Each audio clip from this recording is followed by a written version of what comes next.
Mid-morning in Amboseli Reserve, the heat already pressed low over the plain. Beneath a fever tree, a young elephant stood alone, her skin drawn tight over her ribs. A pile of fresh browse lay at her feet, leaves still green from the early cut, but she had not touched a single branch. The rest of the herd had moved east toward the marsh at first light, their shapes now just a wavering shimmer in the distance. Daniel, one of the reserve's rangers, kept his distance at first, watching the faint sway of her body. She shifted her weight from one foreleg to the other, her head hanging low, the tip of her trunk dragging across the dust. It had been 2 days since anyone had seen her feed. The trackers had reported her absence from the main herd the day before, but this was the first time Daniel had found her.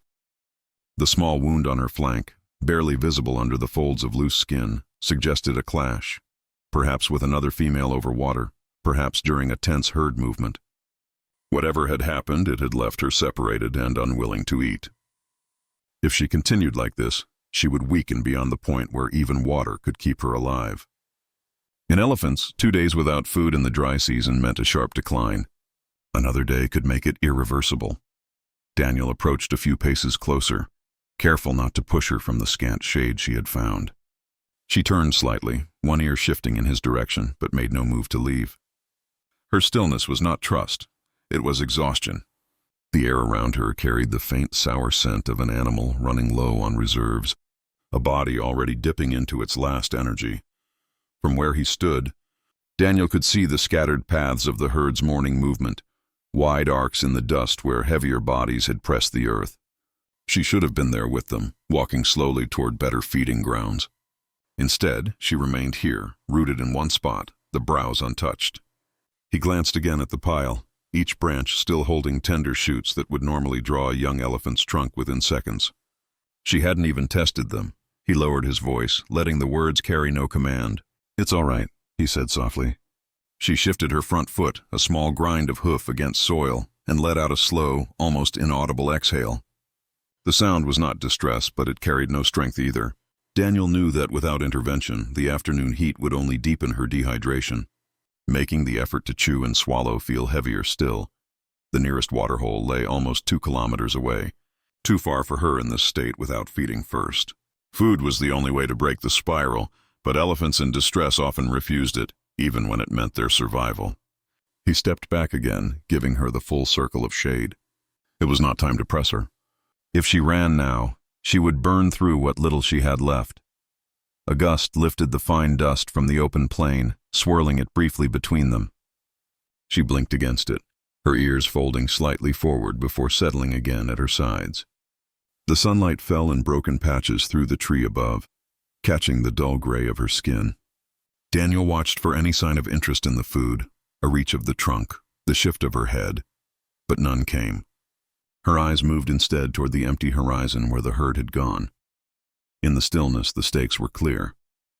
If she stayed here without eating, she would not survive the next few days. If she moved without strength, the distance would finish her. Either way, the choice was narrowing to one outcome unless something changed. Daniel remained where he was, the weight of the decision pressing as heavily as the heat. Somewhere beyond the shimmer of air, the herd kept walking, unaware of the one they had left behind. Daniel moved in a slow arc around the edge of the clearing, keeping his steps quiet on the powdery ground. The elephant stayed where she was, head low, trunk resting against the soil. From this closer angle, the signs were clearer. The muscles along her cheeks had hollowed, leaving a faint shadow where there should have been roundness. Her skin, usually stretched firm across a young elephant's frame, hung in loose folds along her shoulders and hips. Even the lightest breeze seemed to ripple through them, as if she were made smaller than she truly was. Her breathing was steady but labored, each inhale pulling deep into her chest before leaving again in a slow, measured push. The rhythm told him she was not in immediate respiratory distress, but it also told him her body was working harder than it should just to keep going. A faint wound marked her left flank, a narrow puncture just behind the rib line. It was small but darkened at the edges, the kind of mark a tusk tip might leave during a quick shove. In a healthy animal, such a wound would heal quickly. In her state, it was a constant draw on strength she couldn't spare. Daniel eased forward another step and stopped when she lifted her head slightly. The movement was slow, not defensive. Her eyes met his briefly, then shifted away. The skin around them looked sunken, the eyelashes dusted pale from the dry wind. He knelt just far enough away to keep her space unbroken, scanning her for other injuries, abrasions on her legs, swelling along the joints. But there was nothing else obvious. Her weakness wasn't from trauma alone. It was the absence of food and the toll of days without the energy to find it. A few meters behind him, the pile of browse he had seen earlier still lay fresh, its leaves beginning to curl in the sun. She ignored it entirely, showing no flicker of the instinct that should have driven her toward it. Elephants seldom refuse food without reason. Illness, pain, or emotional distress could all be at play. Whatever the cause, it was now feeding into a dangerous cycle. The longer she refused, the harder it would be for her to summon the energy to accept anything at all. He set down a smaller branch he had carried from camp, laying it on the ground between them. The air was warm and still, carrying the faint scent of sap. She moved her trunk slightly, enough to catch the smell, but then let it drop again. The refusal was quiet, without agitation. But in its silence, it carried more weight than a struggle would have. "If you don't eat soon, girl," he murmured. The rest of the thought left unspoken. In his mind, the line was plain. Without food, she would weaken beyond recovery. The reserve had seen it before, animals simply collapsing after days of decline, too far gone for even intensive care. He did not want her to become another record in the logbook, another set of coordinates marking where one life had ended. The sun shifted higher, the light turning harsher across the open ground. Daniel could feel time pressing. Every hour without a change meant more muscle loss, more dehydration, and less chance of returning her to the herd. She shifted her weight again, leaning slightly onto her right foreleg, the one furthest from her wound. It was a small sign, but it told him she was guarding the injured side. That meant pain, another reason she might refuse to feed. He stepped back, letting the distance open again. Any move to force food or close the gap now would send her walking, and walking meant burning energy she could not replace. The next attempt would need to be slower, softer, and aimed at breaking the pattern without driving her further away. Overhead, a vulture circled once before drifting toward the horizon. Daniel kept his eyes on her steady, deliberate breaths, each one a measure of how little time remained to turn her decline around. Daniel spent the next hour walking the scrub edge near the clearing, searching for the kind of shoots a young elephant might take even in a weakened state. He looked for branches with thin bark and leaves still cool to the touch, the kind that would bend rather than snap. The ground here was dry, but in a shaded gully he found a small stand of mopane with fresh growth. Cutting them low and close, he carried the bundle back slowly, each step measured so the sound of his approach stayed even. The elephant had not moved far from where he had left her. She stood in the same shade, her weight still leaning subtly away from the injured side. He laid the shoots down a few meters from her forefeet, the soft green leaves catching the light. She looked at them briefly, the motion of her trunk just enough to sense the scent in the air. Then she lowered her head again, the tips of her ears hanging loose. Daniel stayed low, his body turned slightly away from her, showing no direct line that might feel like pressure. "It's here if you want it," he said quietly, the words more tone than meaning. His voice was low and steady, carrying a rhythm she could grow used to. For a moment she shifted her weight forward, one foreleg lifting and placing down again in the dust. But the movement ended there. He remained beside her without closing the distance, his hands resting loosely on his knees. The minutes stretched, broken only by the slow rise and fall of her ribcage and the faint hiss of wind through the tree above. A small bird dropped to the ground near the pile, snapping at an insect before taking off again. She didn't startle. Her energy was too far spent for sudden movement. Every few moments, Daniel adjusted his position in the shade to match hers, keeping himself in her line of sight but never blocking the open space ahead. He knew that if she chose to move, she would need to feel she had an unbroken path. Trust in elephants was not given in a single meeting. It built in small pieces, through stillness, presence, and the absence of threat. The shoots stayed untouched, their green beginning to dull as the sun caught them in patches. She shifted again, a low exhale escaping her trunk, but the trunk did not extend toward the food. Daniel let the silence hold.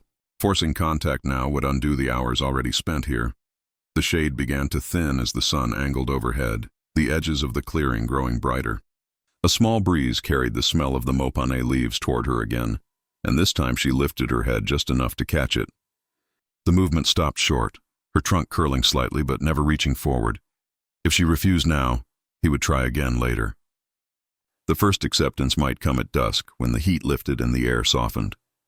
Or it might take another full day. Each delay meant the same risk, her strength slipping further. Still, he stayed beside her, the quiet between them its own kind of work. Trust would not be hurried.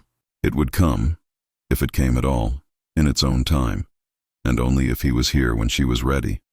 By late afternoon, Daniel decided she could not be left alone through the night.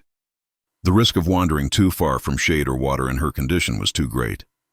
With slow movements and frequent pauses, he walked a short distance ahead, guiding her toward a small holding space near a seasonal ranger camp. It was no more than a fenced clearing with sparse grass and a shallow water trough, but it would keep her close enough for him to watch her until dawn. The walk was slow. She stopped often, resting her weight on her uninjured side before taking the next step.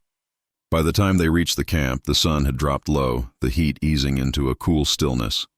Daniel filled the trough from the water barrels and then set a separate shallow pan closer to where she stood, in case she didn't want to approach the fence's edge. As darkness settled, she moved toward the pan and drank. The sound was low and steady, trunk dipping, lifting, and curling the water into her mouth. She stood over it for several minutes, taking in slow pulls. Daniel watched her throat work with each swallow, relief settling in at the sight. But when she stepped back, her eyes moved past the pile of fresh browse he had laid nearby without pause. She turned her head slightly, the gesture clear. No interest. The air cooled quickly once the last light faded. Daniel pulled on his jacket and sat just inside the fence line, close enough that she could see him if she looked his way.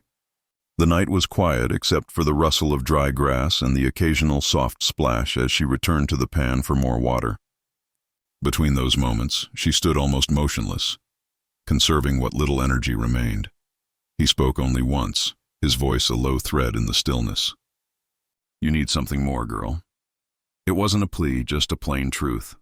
Without food, the water alone would not be enough to turn her condition. Elephants could survive for days without eating in times of scarcity, but not when already weakened by injury. Morning without a change would mean less chance of her walking back to the herd at all. The hours passed in small markers. The shift of constellations overhead, the cooling of the earth beneath his boots, the way her breathing grew heavier in the coldest hours. She lay down once, folding slowly onto her side, the movement careful and deliberate. Daniel held his breath until she exhaled and settled. Lying was a risk for her now. If she could not rise easily in the morning, it would signal a deeper weakness. Near midnight, a light wind came in from the east, carrying the faint scent of marsh water from far beyond the camp. She lifted her head at it but did not move. The herd was out there somewhere, but she was not yet ready to follow. Daniel stayed where he was until the first pale hint of dawn showed behind the horizon. She was still standing, the untouched brows darkened and limp in the dew. He knew the choice ahead. If she did not eat soon, there might be no strength left to save. Morning would have to bring more than water. It would have to bring a change. The first light of dawn came pale and cool over the camp, drawing thin shadows across the ground. Daniel rose from his place by the fence, his body stiff from the long night, and walked toward the line of low acacia that bordered the dry wash nearby. The branches there were softer than most in the reserve this time of year, with leaves still holding their moisture from the night air. He cut a single length, no thicker than his wrist, careful to keep the freshest tips intact. When he returned, the elephant was still standing where she had been, head lowered, trunk resting lightly against the ground. The pile of browse from the day before lay untouched at her side, leaves wilted and curling. He stepped slowly into her view, letting the branch hang loose in his hands. The scent of the acacia was sharper than the mopane, sweet and green, carrying just enough bitterness to be familiar. He stopped 3 meters away and knelt, laying the branch on the ground between them. "Try this," he said quietly, the words even, without urgency. For a long moment there was no reaction. Then her trunk lifted just slightly, drawing the scent toward her. The movement was hesitant, almost as if she were weighing the effort against the gain. Daniel stayed still, watching the curve of her trunk as it hovered over the branch. She hesitated again, the tip brushing the leaves but not taking them. Then, in a single slow motion, she curled it around the branch and lifted it clear of the dust. The movement was unhurried, each part deliberate. When the leaves touched her mouth, she closed them inside and began to chew. The sound was small but certain, a slow grinding between her molars, the kind of sound that in healthier days would have been lost in the noise of the herd feeding. Here, in the still air of morning, it carried more weight than any other sign he could have hoped for. She chewed, swallowed, and reached for another section of the branch. Daniel let his breath go, the smallest release of tension since this began. One bite did not mean she was safe, but it shifted the balance. Food meant strength, and strength meant a chance to walk again. If she could keep eating through the day, there would be a path back to the herd. She worked through the branch in measured pieces, pausing often to breathe. Each time Daniel placed another length closer, avoiding sudden movement. By the time the sun edged fully over the horizon, she had taken enough to leave a scatter of stripped twigs at her feet. It was far from a full meal, but it was a start. Beyond the fence, the plain was beginning to warm, the distant shapes of grazing antelope moving in and out of the heat shimmering. Somewhere beyond sight, the herd would be feeding. He knew the window was still narrow. A return to refusal could come just as easily as this acceptance had.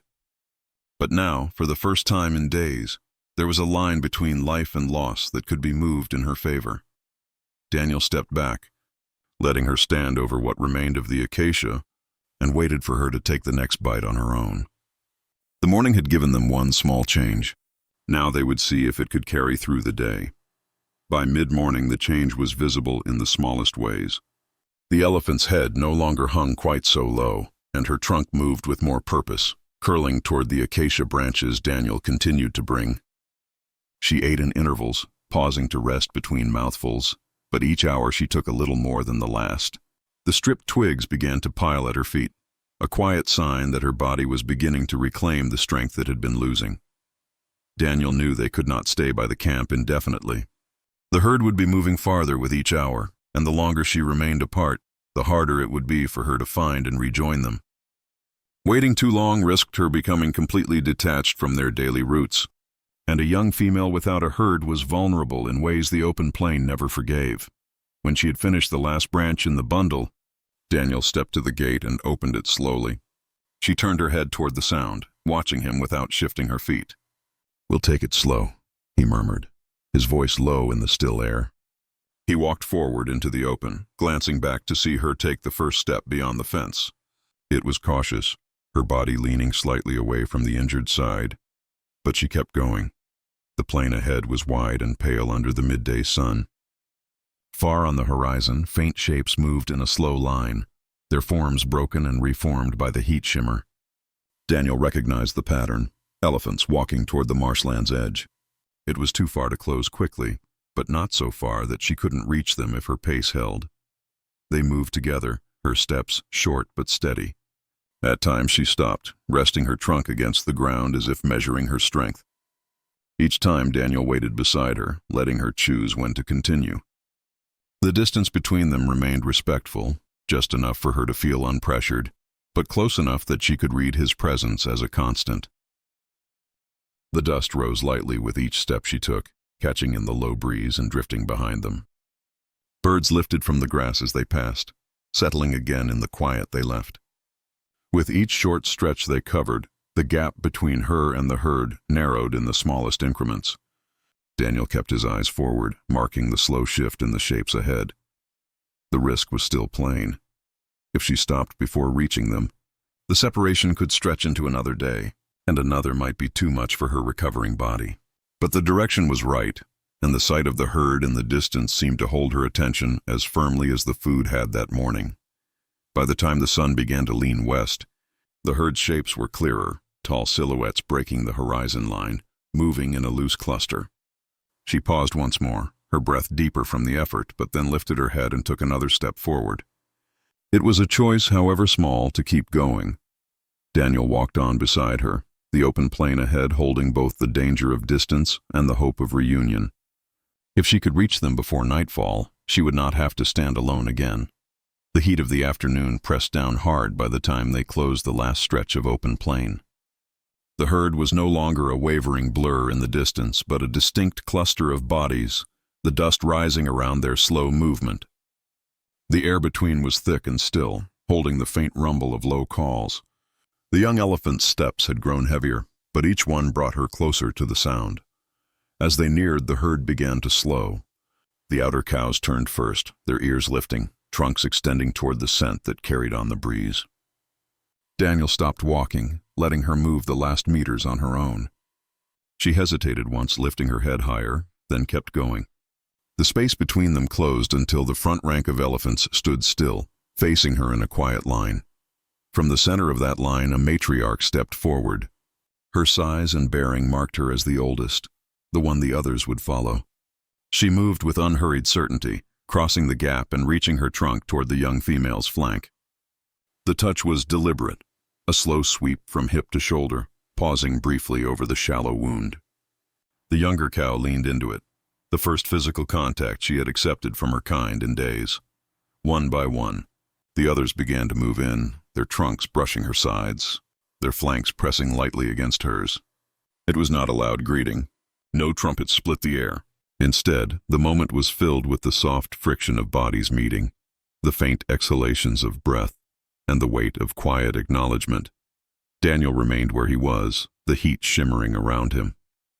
He knew this was where his role ended. Her bonds ran deeper than anything human hands could provide. And now that she was among them, their movement, feeding, and care would take over where his efforts had stopped. The matriarch circled once, positioning herself just ahead of the younger cow. A low rumble passed between them, so deep it was more felt than heard. Then, with the smallest shift of weight, the older female began to lead the group forward.